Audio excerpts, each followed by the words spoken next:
TRS MLC Kalvakuntla Kavitha bail పిటిషన్పై నేడు కూడా ఢిల్లీ రౌస్ అవెన్యూ కోర్టులో విచారణ జరుగుతుంది.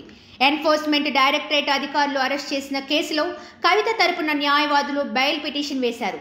మంగళవారం ప్రారంభమైన విచారణ నేడు కూడా ఢిల్లీ రౌస్ అవెన్యూ కోర్టులో సాగుతుంది. ఢిల్లీ లిక్కర్ స్కామ్ కేసులో మార్చి 15వ తేదీన కల్వకుంట్ల కవితను ఎన్ఫోర్స్మెంట్ డైరెక్టరేట్ అధికారులు హైదరాబాద్లో అరెస్ట్ చేశారు. అయితే ఈడీ తర్వాత సిబిఐ కూడా కవితను ఇదే కేసులో అరెస్ట్ చేసింది.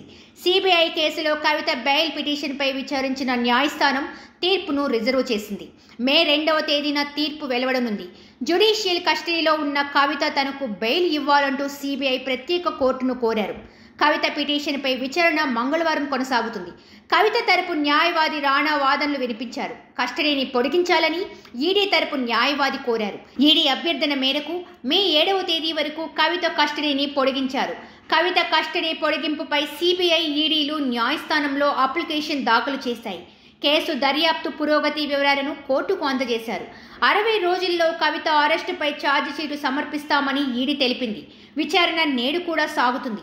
ఈ కేసులో పలు కీలక వ్యాఖ్యలు చేసింది. కవితను అరెస్టు చేయొద్దని సుప్రీంకోర్టు ఎప్పుడూ చెప్పలేదని, మేము కోర్టు ధిక్కరణకు పాల్పడలేదని, అరెస్టు చేయబోమని మేము కోర్టుకు అండర్టేకింగ్ ఇవ్వలేదని తెలిపింది. కేవలం 10 రోజుల వరకు సమన్స్ ఇవ్వబోమని చెప్పాం. ఈ అంశంపై కవిత తాను వేసిన పిటిషన్ ఉపసంహరించుకుంది. అరెస్టు ప్రక్రియ అంతా చట్టబద్ధంగా జరిగింది. సెక్షన్ 19 ప్రకారం మాకు అరెస్టు చేసే అధికారం ఉంది.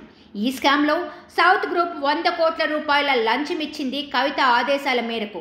మాగుంట్ల శ్రీనివాసులు రెడ్డి, రాఘవ 25 కోట్ల రూపాయలు ఇచ్చారు. దీనిపై వారు వాంగ్మూలం కూడా ఇచ్చారు. పాలసీని సౌత్ గ్రూప్నకు అనుకూలంగా మార్చారు. ఇండోస్పిరిట్ కంపెనీ ద్వారా లంచాల సొమ్ము కవిత తిరిగి రాబట్టుకున్నారు. ఈడీ జాతీయ దర్యాప్తు సంస్థ. దీనికి దేశమంతా పరిధి ఉంది. ట్రాన్సిట్ రిమాండ్లో ఎలాంటి ఉల్లంఘన జరగలేదు. అరెస్టు చేసిన 24 గంటల్లో కవితను కోర్టులో హాజరుపరిచాం. PMLA ప్రత్యేక చట్టం కనుక ట్రాన్సిట్ రిమాండ్ అవసరం లేదు. ఈ చట్టం కింద మహిళలకు ప్రత్యేక హక్కులు ఏమీ లేవు. ఇండోస్పిరిట్లో 33.5 అరుణ్ పిళ్ళై పేరు మీద కవిత తీసుకున్నారు. ఈ వ్యవహారంలో కవిత, కేజ్రీవాల్ మధ్య రాజకీయ అవగాహన ఉంది. దీనిలో భాగంగా 100 కోట్లు ఇచ్చినట్టు దినేష్ అరోరా దర్యాప్తులో అంగీకరించారు. బుచ్చిబాబు వాట్సాప్ చాట్లో కూడా ఈ విషయం బయటపడింది. ఆర్థిక నేరాల కుట్ర గుట్టుగా జరుగుతుంది. ఈ కేసుల్లో నేరుగా నగదు వ్యవహారం ఆధారం దొరికే అవకాశం ఉండదు. వివిధ రకాల వ్యక్తుల స్టేట్మెంట్స్, ఇతర సాక్ష్యాల ఆధారంగా అక్రమ సొమ్మును గుర్తించవచ్చు. గతంలో పైకోర్టులు తీర్పు ఇచ్చాయి. ఈ కేసు ప్రస్తుతం ప్రాథమిక దర్యాప్తు దశలోనే ఉంది. కవిత ఈ కేసులో పూర్తి స్థాయిలో సంబంధం ఉంది అనే దానికి అన్ని సాక్ష్యాలు ఉన్నాయని ఈడీ తెలిపింది.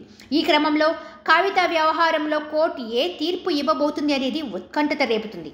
సబ్స్క్రైబ్ చేయండి.